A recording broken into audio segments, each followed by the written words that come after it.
देने भी नहीं देता, फिर पहले से छिप रहा है, बच्चों की तरह हरकत कर रहा है। दुखिया के सुइया। अरे दुखाएगा, थोड़ा सा दुखाएगा बेबी, थोड़ा सा दुखाएगा आपको। हटो हटो, तुमको पुनाट पे देंगे। अरे सीधा रहो ना, सीधा खड़े रहो। पीछे ना क्यों सुइया देगा? डॉक्टर जी का थाना सुइया लगते है।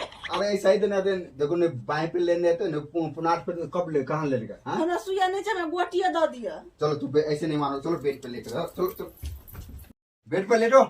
डॉक्टर साहब। हाँ बोलो। कनी साजा के थोड़ी ढीला करो पड़ते ना। हाँ हाँ। नहीं कहाँ बंद करूँ ना, कोना लाज होइया। अच्छा लो लो, बंद कर दिया।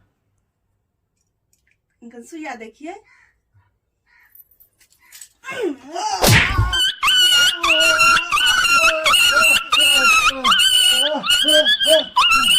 कम सुइया न दिए ले, बड़ सुइया दिलावे भोकलियो ने गैर पर भोंक जाते हमरा दिला। बड़े खतरनाक लोग।